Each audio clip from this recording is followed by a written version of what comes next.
Hi Lee, how you doing? Great, mate. Justin here, good to see you again. Welcome back to the gym.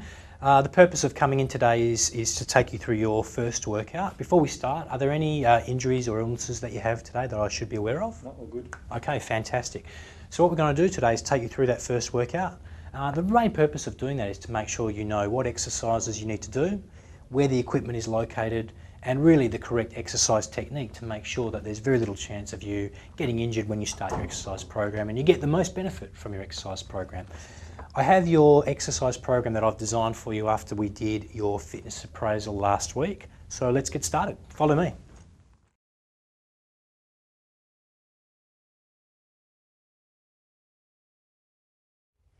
Okay Lee, before we actually start the conditioning phase of our workout, we should always start with a warm-up. And really what we want to be doing for our warm-up is some sort of rhythmic movement that allows just our blood to get pumping. It gets our heart rate up to where we want it to be before we start the workout. Mentally, it gets us really switched on to our workout, and also it reduces the risk of injury during the actual workout. So what I'm going to do today is get you doing your warm-up on the treadmill. So if you'd like to hop on the treadmill, and if you just press this button here to increase the speed, perhaps you could just take the speed up to 4 kilometres an hour just to get you started. Now the purpose of the workout, which I've already explained, we want to achieve that through working at about a 5 out of 10. Now if 10 was the highest level you could imagine working, we want to be working at about half that maximal level at the start of our workout. We want the warm-up to go for about 5 minutes minimum, up to about 10 minutes, and at the end of the warm-up you should really feel like you've actually physically warmed up and you've just got a light sweat.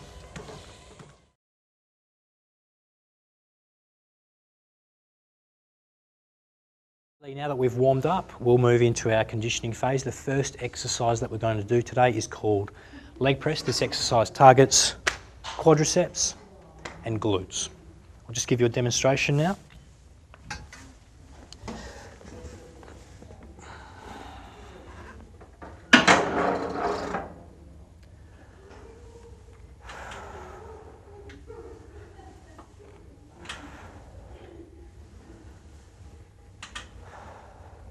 So Lee, the most important things to remember when you're doing this exercise are, number one, at the top of the exercise, we always keep soft knees, which means a slight bend in our knees, never lock our legs out straight, which puts our joints at risk. Second thing, make sure that your lower back is always supported by the backrest. Third thing to keep in mind, make sure that your feet are flat on the platform. Now regarding the equipment, these locking bars are very important in between sets to roll them up, and they'll lock the platform in place for your next set. What I want you to do now is just hop on and have a go at that. I've selected a weight for you that should be a fairly light to moderate weight for you. Okay, that's great. Unlock the locking bars, and let's do 10 repetitions on this exercise. Okay, that looks really good. So we've got nice soft knees at the top, that's excellent. Feet flat, perfect. Lower back supported, that's excellent. And making sure that we're always breathing at a nice, slow, controlled movement speed. That's excellent, Lee, well done. Okay, you can lock the bars off and hop off. That's excellent.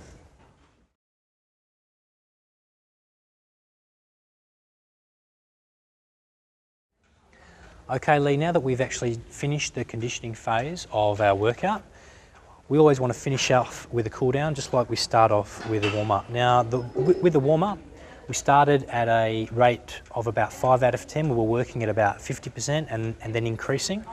Cool down works in the opposite direction. We want to start off working at about 5 out of 10, but by the end of the cool down, we really want to be working at about 3 or 4 out of 10.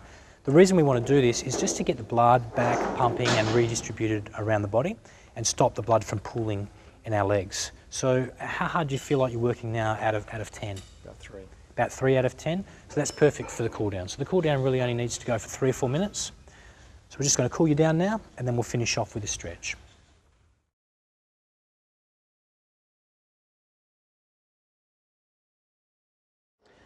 Okay, Lee, now that we've finished our workout and we've also completed our cool down, at the end of each session I'd like you to focus on some flexibility exercises. Now the purpose of doing the flexibility exercises at the end of the workout is really because we're on the floor, we've done our cool down, and we should be able to put the time in to actually holding these stretches for a good 20 to 30 seconds. We want to hold the stretches for 20 to 30 seconds because we're really chasing a flexibility benefit. So we want to increase the range of movement of these muscles.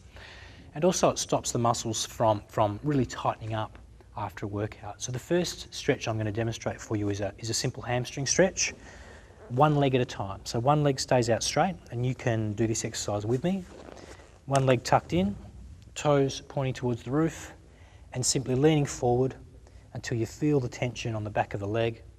And we're going to hold for, as I said, 20 to 30 seconds. Now, another reason we want to hold for 20 to 30 seconds, Lee, is because the muscle has a natural tendency to really pull against a stretch. By holding 20 to 30 seconds, we allow the muscle time to really just slightly let go of that pulling motion, and that allows us to get a really maximal stretch and gives us the most flexibility benefit. And relax.